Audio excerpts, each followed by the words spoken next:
Se você é professor de redação ou de língua portuguesa, você vai ser desafiado a ensinar vírgula para os seus alunos. E se você ensinar de um jeito errado ou de um jeito confuso, os seus alunos não vão aprender e, pior, vão ter trauma de vírgula para sempre. Então é muito importante que você saiba ensinar vírgula de um jeito fácil, de um jeito muito tranquilo de eles entenderem. E eu vou te mostrar nesse vídeo como você, professor de redação de língua portuguesa, pode ensinar essa matéria para os seus alunos, tanto no ensino médio quanto em cursinhos pré-vestibulares. Com o que eu vou te ensinar aqui, você vai impactar os seus alunos, eles vão aprender de um jeito muito fácil e toda vez que eles forem usar vírgula, eles vão lembrar de você. E vão dizer assim, caramba, aquele professor, aquela professora me ensinou a usar vírgula e agora eu parei de achar que vírgula é para respirar. Presta muita atenção na forma como eu vou conduzir essa explicação para que você também consiga explicar lá para os seus alunos, porque a gente sabe que vírgula tem muitos assuntos, tem muitas regras e os alunos têm um bloqueio com a língua portuguesa e com essa matéria que é tão delicada. Beleza? Primeira coisa, como ensinar vírgula para os seus alunos? Você vai começar a sua aula primeiro apresentando o tema, né, que é sobre vírgula, e você primeiro vai fazer um apelo à simplicidade. E você vai dizer que é muito fácil, muito tranquilo e que eles vão aprender tranquilamente. Então você vai fazer uma promessa. Que promessa? O que é assim? O que significa começar com uma promessa? Vai mostrar que é fácil, promessa de facilidade.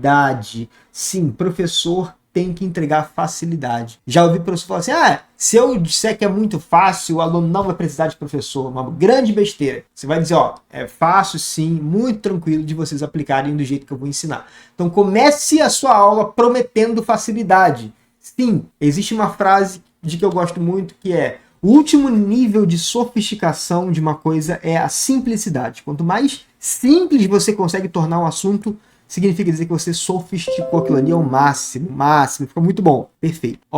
Logo depois você vai fazer uma antecipação, ou seja, você vai mostrar que eles vão aprender e você tem que fazer uma antecipação para que eles saibam exatamente por quais pontos a aula vai passar. E, por exemplo, a antecipação ela pode ser no seguinte sentido. Você vai começar fazendo um panorama das funções sintáticas básicas. Depois que você fizer esse overview das funções sintáticas básicas, você vai começar pelas principais regras, pelas 3 principais regras, ok? E logo depois que você fizer essa proposta de mostrar essas 3 principais regras, você vai fazer um breve exercício. Então, basicamente, a sua aula de vírgula vai ter essas 3 fases. Uma análise das funções sintáticas básicas. Sem isso aqui, o aluno não consegue ter acesso ao conteúdo, porque não adianta você ensinar a vírgula sem antes ensinar o que é um sujeito, porque uma das regras é não pode separar sujeito e predicado. Se ele não souber o que é um sujeito, ele nunca vai conseguir acessar essa regra.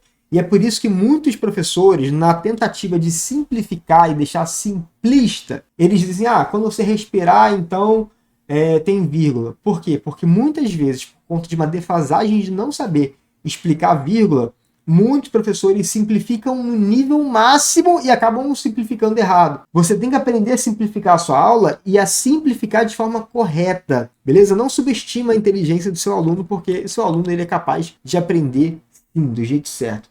Beleza? E depois que você fizer essa parte, você faz um resumo. O resumo da aula nada mais é do que você dizer o que o aluno aprendeu. É só isso. O resumo da aula é para você tangibilizar o aprendizado. Ou seja, galera, vocês perceberam que vocês aprenderam hoje? Quem aqui aprendeu aí a usar pelo menos uma regra de vírgula? A galera vai levantar a mão, alguém vai levantar a mão. Você fez a pessoa aprender. E quando ela percebe que ela aprendeu, ela fica um pouco mais satisfeita. Caramba, aprendi uma coisa na minha vida, aprendi a usar vírgula, pelo menos em um caso. Pega um exemplo lá que seja fácil, que todo mundo consiga ali acessar, e a galera vai ter aquela sensação de que com você eles estão aprendendo. Essa é uma aula clássica, mastigada de vírgula. Mas é lógico que eu não vou deixar você só com a teoria, eu vou te ensinar, vou te dar os exemplos todos, vou mastigar a aula inteira para você aqui agora, tá? Do jeito como eu faço com os professores lá do meu curso de professores, o Método Quadro Pro. Inclusive, se você quiser todas as aulas do seu ano já prontas, mastigadas, Vou deixar o link do meu curso para professores de redação aqui na descrição do vídeo e no link fixado no primeiro comentário. No Método Quadro Pro, a gente tem todas as aulas, te entrego tudo já pronto, com planejamento de aula, com os slides, com um plano de aula já, sabendo quais são as habilidades e competências que estão mobilizadas naquela aula, para você apresentar para a tua turma. E concluindo 75% do curso, você já ganha certificação pelo MEC para poder apresentar para a sua escola, e você não paga nada mais por essa certificação. Então não tem motivo de você não estar no Método Quadro Pro, porque você só tem a ganhar, tanto financeira quanto pedagogicamente, didaticamente na sua aula.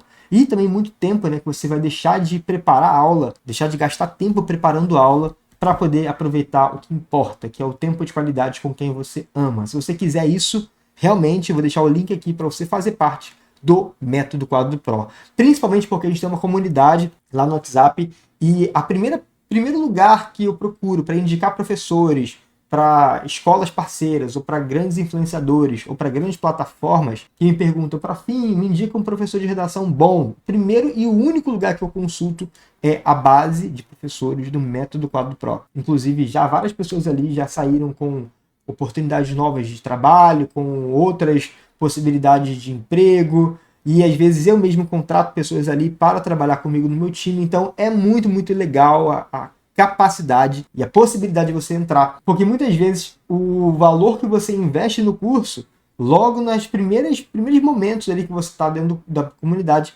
você já consegue ganhar o dinheiro para poder pagar aquela parcela que você fez. Então não tem motivo de você não estar no Método Quadro Pro, e é isso, ok. Como que eu faço para apresentar as funções sintáticas básicas e como que eu vou estruturar essa minha aula? Muito simples, tá? Você vai chegar para a sua turma e vai dizer assim, ó, galera, primeiro, quais são as funções sintáticas mais importantes para você aprender vírgula? E aí você vai dizer assim, galera, quero que vocês tenham primeiro as noções básicas. Vou perguntar para vocês, para a gente ficar todo mundo na mesma página. A primeira coisa, você vai perguntar, quem aqui sabe o que é um sujeito? Aí você vai saber assim, o que é um sujeito? Aí você dá um exemplo assim, ó, a sociedade busca o progresso. Uma frase de redação, uma frase contextualizada, não use frase tipo vovó viu a uva, vovô comeu o bolo. Não, use frases de redação simples, com estrutura simples, mas frases contextualizadas. E aí você já faz uma pergunta para aqueles alunos ali mais destacados já responderem. O que é um sujeito? Qual que é o sujeito dessa frase? E você vai dizer, galera, exatamente, ó, o sujeito é a sociedade. Por que o sujeito é a sociedade? Porque a sociedade é o termo sobre o qual eu estou afirmando alguma coisa. Então, o sujeito é isso. Sujeito é o termo sobre o qual eu faço algum comentário. Então, é aquele que recebe um comentário, é isso. Basicamente isso. Aquele que recebe um comentário. Não é para você dizer que o sujeito é aquele que pratica ação. Porque se você pegar um sujeito na passiva, o sujeito na passiva não vai praticar ação nenhuma. Então o sujeito não é aquele que pratica ação. O sujeito é aquele que recebe comentário. Então a sociedade é o sujeito. E aí, na sequência você complementa e pergunta, o que é um predicado? Quem sabe, galerinha? O que é um predicado? E aí você vai dizer que é simples. Se o sujeito é aquele que recebe comentário, o predicado, adivinha? Predicado é o próprio comentário. É o comentário que foi feito. É o comentário que foi feito ao sujeito. Então, se eu digo que a sociedade busca o progresso, a pessoa, o termo que recebeu o comentário foi a sociedade. E o comentário, o que a sociedade faz? O que a sociedade tem? O que tem a ver a sociedade? Ela busca o progresso. Então, esse aqui é o predicado, o próprio comentário. Então, o sujeito é quem recebe o comentário e o predicado é o comentário que foi feito. E você pode pegar um exercício e fazer com eles. Beleza, essa primeira parte aqui é crucial, tá? Não tem como ensinar vírgula sem ensinar essa parte do sujeito predicado. Logo na sequência, você também ajusta com eles se eles sabem o que é uma oração. E basicamente, você vai dizer o seguinte, a oração é uma frase que contém a presença de um verbo, ok? Então, se dentro da frase o aluno já consegue identificar uma palavra verbal, que é conjugado, tipo busca, eu busco, tu buscas, ele busca. Eu tenho aqui um verbo E aqui eu tenho uma oração inteira. Isso aqui é uma oração. Perfeito. E aí uma oração que tem apenas um verbo, a gente chama de oração, ou então, e tem outro nome também, é um período simples. E o busca, ele é o núcleo da oração. É a palavra mais importante da oração. A palavra mais importante da oração é o verbo. Muito bom. Isso vai ser importante porque vai ter uma regra de vírgula em que você diz, não separa orações de mesmo sujeito. Então ele não vai conseguir entender se ele não souber o que é oração. Beleza. E aí aí você vai dizer assim, quem entendeu até agora? Ok, você sempre tenta tangibilizar o conhecimento. As pessoas ficam muito mais felizes quando elas percebem que estão aprendendo. Muito bom. E na sequência você vai dizer assim, ó, galera, agora eu vou complicar um pouquinho, hein?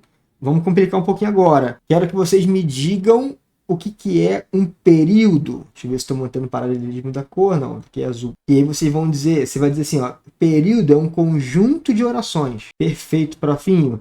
E o conjunto, ele pode ter uma oração ou mais de uma. Se for um conjunto com uma só, vai ter um nome. Se for um conjunto com mais de uma, vai ter outro nome. Então, por exemplo, isso aqui é um período. Por que é um período? Porque é uma frase que contém uma oração. É um conjunto de orações. Na verdade, isso aqui tem uma só. Então, se dentro da frase eu tiver apenas uma oração, eu tenho um período com uma oração. E a gente vai chamar de período simples. Ou seja, o período simples é aquele período que contém apenas uma oração. Beleza. E se eu tiver uma frase, aqui tem um verbo só. Então, se eu tenho um período com uma única oração, é um período simples. Agora, por exemplo, se a frase fosse assim, ó. Se a frase for, a sociedade busca o progresso, mas não encontra. Eu tenho o verbo buscar e o verbo encontrar. Tenho duas orações.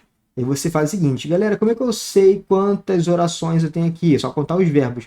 Quantos verbos tem? Eu tenho o verbo buscar e tenho o verbo encontrar. Cada verbo é o núcleo de uma oração. Então aqui eu tenho duas orações. A oração 1 do verbo buscar e a oração 2 do verbo encontrar. Perfeito. E como é que eu... Então se eu tenho dois verbos, duas orações, não é período simples, mas a gente vai chamar de período composto. Perfeito, muito bom. Esse é um período composto. E aí você vai perguntar, e onde que eu separo essas orações? Onde que eu faço o corte para entender onde que começa uma e termina a outra? É simples. É só você encontrar uma palavra que liga as orações, que a gente chama de conectivo. Então, se você encontra o conectivo mais, você sempre separa no conectivo. Por exemplo, conectivo é costura. É a costura. Se você tem uma blusa e você rasga a blusa, essa blusa ela vai ceder primeiro na costura. A oração é a mesma coisa. A oração, quando você rasga um período composto, ele vai ceder na costura, na coesão dele. E o conectivo sempre vai fazer parte da oração 2. Beleza, muito bom. Então aqui eu tenho a oração 2 e aqui eu tenho a oração 1. Isso aqui é um período composto por duas orações. Beleza. No futuro, você vai dizer, ó, é uma oração adversativa, uma oração coordenada adversativa. Mas, por enquanto, não precisa entrar nesse detalhe com eles. Pronto. Fez esse overview com a sua turma, mostrou as noções básicas ali das funções sintáticas, um pouquinho de noção de frase, oração, período. Show de bola. O que você vai fazer logo na sequência? Você vai para a segunda parte da sua aula que você programou. E aí agora você vai para as três principais regras de vírgula. Quais são as três principais regras de vírgula? Pronto. Aí você vem para a primeira regra de vírgula que eu vou sugerir para você aqui, tá? Primeira regra: nunca separe sujeito e predicado com uma vírgula. Perfeito. Nunca separe o sujeito e predicado com uma vírgula, tá? Você vai ver que entre sujeito e predicado eu posso colocar duas vírgulas quando eu tenho um elemento interveniente. Eu não vou falar disso agora não, e vai chegar no tempo certo de falar isso, que vai ser na terceira regra, mas por enquanto você não vai falar disso,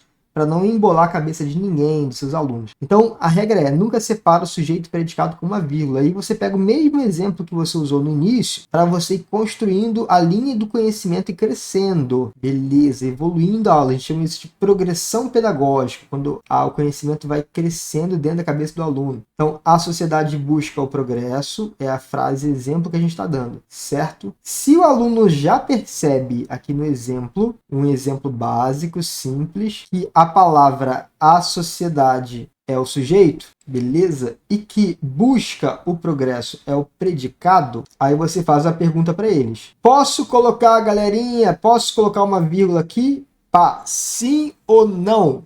E aí eles vão dizer, não pode. Aí você pergunta, por que que ele não posso? Não pode colocar vírgula aqui, porque essa vírgula está errada. Está errada por quê? Porque ela está separando sujeito e predicado. Muito bom. Então não pode ter vírgula aqui porque está errado. Show. Aí você deixa mais complexo, porque às vezes a gente ensina como uma criança e cobra igual um leão, né?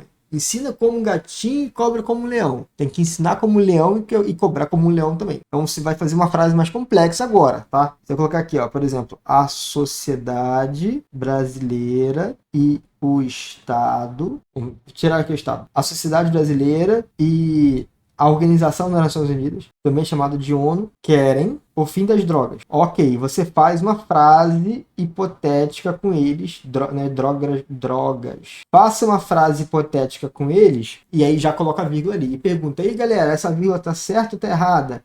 Alguns vão dizer que certo, outros estão errados, outros não vão dizer nada. E você tá assim, beleza, mas vamos analisar? Como é que a primeira coisa que eu procuro numa frase é o quê? Aí vão dizer, é o verbo, porque o verbo é mais importante. Então, a primeira coisa, qual que é o verbo dessa frase?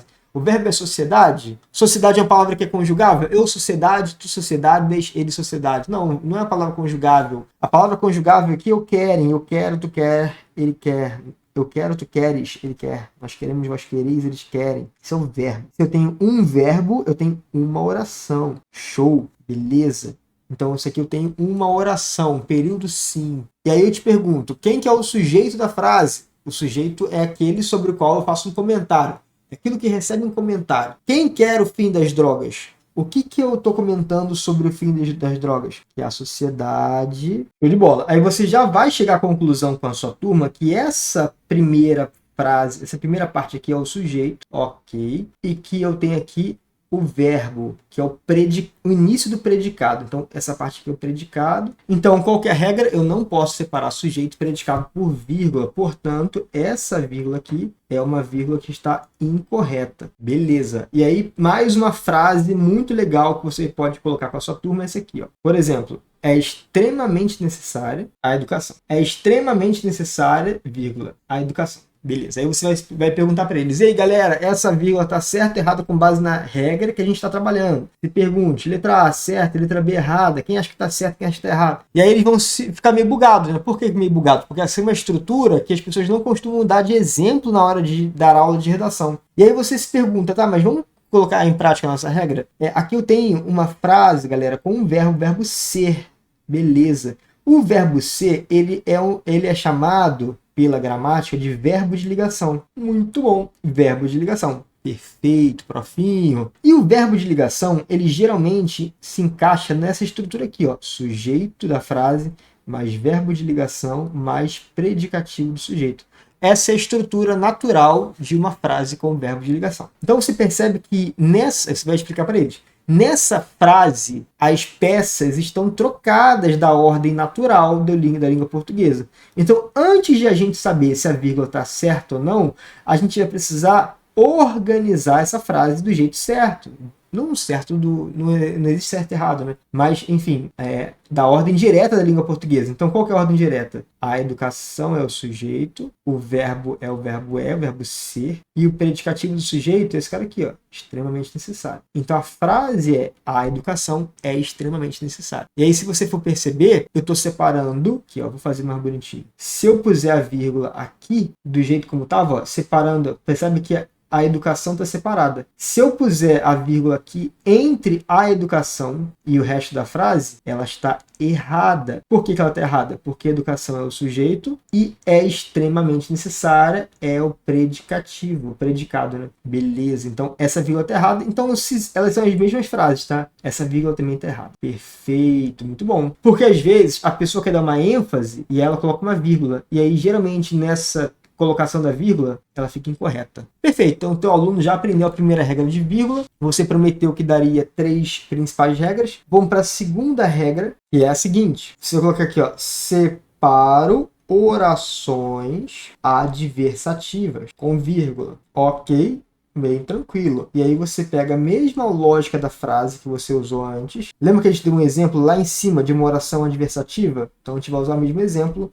Sempre vai trabalhar o que já está na mente do aluno. Sempre busque trabalhar aquilo que já está na mente do aluno, porque isso facilita muito a compreensão dele, tá? Então a segunda frase é: o Brasil busca o progresso, vírgula, mas não o encontra. Beleza. Aí você vai fazer análise com ele da quantidade das orações, certo? Nessa mesma linha aqui, ó. Tem o verbo buscar, verbo encontrar. Separa no mais. Essa aqui é a oração 1, oração 2. A oração 2, o que é ser uma oração adversativa? Adversidade significa aquilo que contraria, aquilo que está oposto. Então, se o Brasil busca o progresso, qual é a expectativa? Que ele encontre, porque quem busca, encontra. Assim é até bíblico. Só que a segunda oração, ela contraria a primeira. Então a gente vai chamar de oração adversativa. Muito bom. A oração adversativa, ela já naturalmente é separada por vírgula. Então essa vírgula aqui é uma vírgula correta. Sempre vai ter vírgula antes de orações adversativas. E tem um detalhe, tem um porém, tá?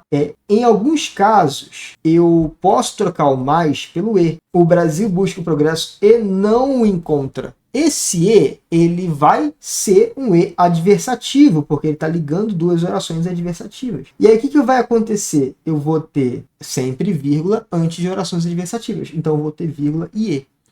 Ah, mas me disseram que não pode ter vírgula e e.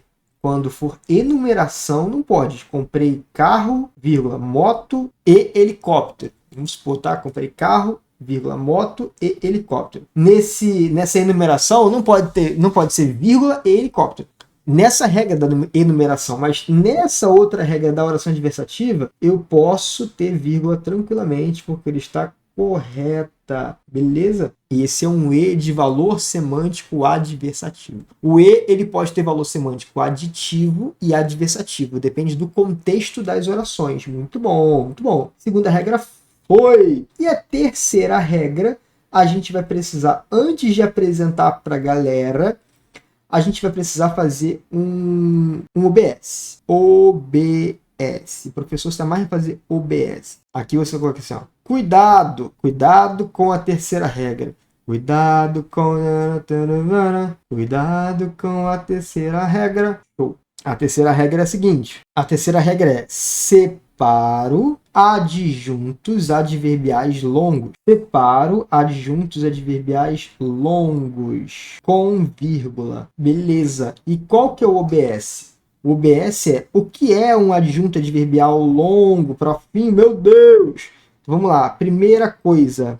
A adjunta adverbial é aquele que traz uma circunstância para a frase. É uma circunstância verbal. O que é uma circunstância?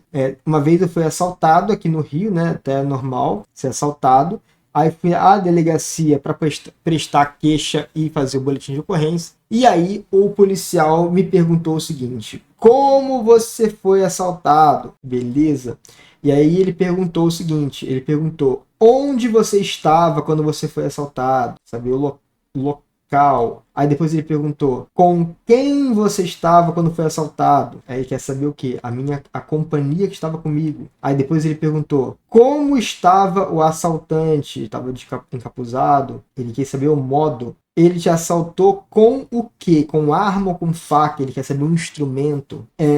Quando você foi assaltado? Ele quer saber o tempo. Show. Então, basicamente, o que é o advérbio? O advérbio é a classe, na verdade é a função, o advérbio é a classe gramatical que determina a circunstância do acontecimento verbal. Então a circunstância foi onde, beleza. Quem que comunica essa circunstância? Qual que é o nome da função da classe gramatical? Ele vai dizer que os adjuntos adverbiais é a função, o adjunto adverbial é a função sintática que comunica a circunstância da frase. A circunstância da frase, perfeito. Circunstância, como aconteceu, com quem você estava, o modo que aconteceu, qual é a companhia que você estava, qual foi o local em que aconteceu. Então existem várias circunstâncias. Cada circunstância é uma noção semântica diferente de um adjunto adverbial. Tem que fazer diferença entre advérbio e adjunto adverbial. Advérbio é o nome da classe gramatical e adjunto adverbial é o nome da função sintática exercida dentro da frase. O advérbio é palavra solta no mundo e a função sintática é a palavra contextualizada na frase. Show? Então, exemplo aqui, ó, aquela frase assim, ó, hoje eu preciso te encontrar de qualquer jeito. Canto muito, né? Nem que seja só para te levar para casa. Então, hoje eu preciso te encontrar de qualquer jeito. Eu tenho aqui, ó, duas expressões que traduzem circunstância. Uma circunstância de modo e uma circunstância de tempo. Aí pergunta, começa pelo mais fácil. Galera, qual que é o tempo? Quando que eu quero encontrar? Quando que eu preciso te encontrar? Hoje. Então, hoje é uma palavra que traduz uma noção de tempo. E tempo é uma circunstância, certo? Então, tempo é uma noção circunstancial. Então, a palavra hoje é um advérbio que exerce, um advérbio, é o nome da classe gramatical, e ao mesmo tempo, dentro dessa frase, exerce a função de adjunto adverbial. Adjunto adverbial é função sintática. Beleza? Então, essa é a diferença entre advérbio e adjunto adverbial. O advérbio é a classe gramatical, ou seja, se você pega a palavra onde e descontextualiza, tira de contexto da frase, a gente vai chamar de classe gramatical. Se você pega essa classe gramatical, que é advérbio, e coloca na frase, ela passa a exercer a função de adjunto adverbial de tempo. Ok. E aqui eu tenho a expressão de qualquer jeito. De qualquer jeito também traduz uma circunstância. Qual que é a circunstância que ele traduz? Modo como eu quero te encontrar. Perfeito. Só que aqui não é um adjunto, aliás, não é um advérbio, é uma locução adverbial. Qual que é a diferença entre um advérbio e uma locução adverbial? É que o advérbio é uma palavra só. A locução adverbial são duas ou mais palavras que iniciam com a preposição. Então, por exemplo, de manhã é uma locução adverbial de tempo. O hoje é um advérbio de tempo. Então, isso aqui é uma locução adverbial. Se aparecer preposição mais palavras, locução adverbial. Se aparecer apenas uma, hoje, nunca, sempre, é um advérbio. E ambos expressam, ambos exercem a função de adjunto adverbial. Perfeito. Locução adverbial é a classe gramatical e adjunto adverbial é a função sintática. E aí você explica para a tua turma isso, você pode explicar inclusive essa diferença entre classe gramatical e função sintática, bem tranquilo, bem de boa. E aí depois você agora fala sobre os tamanhos. Qual que é o tamanho? Meu Deus. Então entenda uma coisa. Se um adjunto adverbial tiver uma ou duas palavras, ele vai ser considerado um adjunto adverbial curto. E se ele tiver mais de duas palavras, ele vai ser considerado um adjunto adverbial longo. E aí qual que é a regra? A regra é eu separo adjuntos adverbiais longos, certo? Ou seja, os curtos eu não sou obrigado a separar. E aí faz sentido o que você explicou, entendeu agora? Então, eu separo os adjuntos adverbiais longos e eles são longos sempre que tiverem mais de duas palavras. E aí eu considero apenas as palavras lexicais, não considero as palavras gramaticais, tá? Vou te explicar, calma, vou te explicar, relaxa. Beleza. Sempre utilize, sempre mobilize os exemplos que você já está trazendo. Então, se você trouxe lá o exemplo, hoje eu preciso te encontrar de qualquer jeito, nem que seja só para te levar para casa, hoje em dia normal. Aí você perguntar, galera, esse hoje aqui, eu sou obrigado a colocar a vírgulazinha nele aqui? Sim ou não? Aí eles vão dizer, não sou obrigado a botar vírgula aqui. Por quê? Porque o hoje é um adjunto adverbial de até duas palavras. É um adjunto adverbial curto. Show de bola. Então não sou obrigado a colocar vírgula nele. Até posso, se eu quiser dar uma ênfase, mas não sou obrigado, é facultativo. E aqui eu tenho o de qualquer jeito. De qualquer jeito tem quantas palavras? Aí eu pergunto, tem quantas palavras? Aí eles vão contar e vão dizer 1, 2, 3. Aí você vai dizer, não tem 3 palavras. Ele também é um adjunto adverbial curto, porque na contagem das palavras eu não levo em consideração preposições, porque a preposição não é palavra lexical. Eu só levo em consideração a palavra qualquer, a palavra jeito, que são pronomes, substantivos, adjetivos. Então, palavras que têm significado. Palavras que têm significado são palavras lexicais. Palavras que não têm significado sozinhas são palavras gramaticais. Então, aqui eu tenho uma palavra gramatical. Aqui eu tenho uma palavra gramatical vamos recapitular. Hoje é uma palavra lexical. Qualquer é uma palavra lexical, jeito segunda palavra lexical, e o de eu não conto como palavra lexical porque o de é uma palavra gramatical. Então, ambos são curtos, certo? Agora, se eu colocasse assim, ó, na sociedade contemporânea brasileira, Na sociedade contemporânea brasileira, é uma adjunta adverbial de lugar. Na sociedade contemporânea brasileira, há crises. Beleza, top. Só para caber aqui. Essa vírgula tá certa porque aqui tem uma adjunta adverbial de lugar. Ele tem quantas palavras lexicais? O na não é contado com palavra lexical. O sociedade contemporânea brasileira também. Então, são 3 palavras.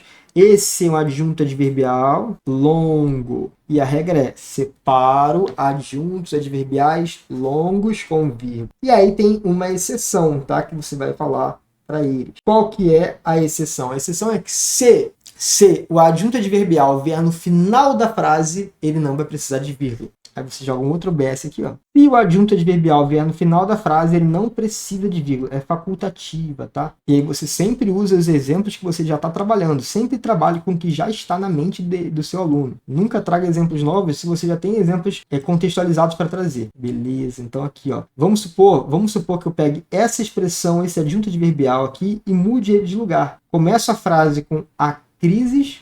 Claro que começando a frase tem que ser letra maiúscula, pá, no comecinho aqui, e logo na sequência eu trago na sociedade contemporânea brasileira. Show! Aí você vai perguntar: ei galera, essa vírgula aqui, eu sou obrigado a colocar essa vírgula? Aí eles vão dizer: não é obrigado a colocar vírgula. Por quê? Porque o adjunto adverbial veio no final da frase. Então essa vírgula é facultativa. Muito bom! Então, se essa vírgula é facultativa, essa vírgula anterior aqui, ela é obrigatória. E aí você recapitula com eles agora. Qual que é a recapitulada que eu vou dar? Eu vou fazer o seguinte, ó. Cuidado, separa adjuntos adverbiais longos. Perfeito? O que são adjuntos adverbiais longos? São aqueles que têm 1 ou 2 palavras lexicais. E os longos são aqueles que têm 2 ou mais palavras lexicais. E qual que é a regra? Se eles estiverem, os longos, se estiverem no começo da frase, a vírgula é obrigatória. Perfeito. E se eles estiverem no final da frase, a vírgula é facultativa. Coisa linda demais, coisa linda. Mastigou o exemplo para eles. E aí, no final, você vem e você faz a terceira parte da aula, que é o resumo. E o resumo da aula nada mais é do que você passar pelo quadro, então passar pelo material, foca aqui em mim. O resumo é você passar pelo material, relembrando o que eles aprenderam e perguntando se eles de fato aprenderam. E você, de fato, aprendeu? Eu aprendi muito, muito, muito nessa aula. E agora, gostei muito dessa aula, aprendi, já sabia, né? E gostei muito, e agora eu vou deixar um outro vídeo de sugestão, você clicar nele e continuar assistindo, porque tamo junto!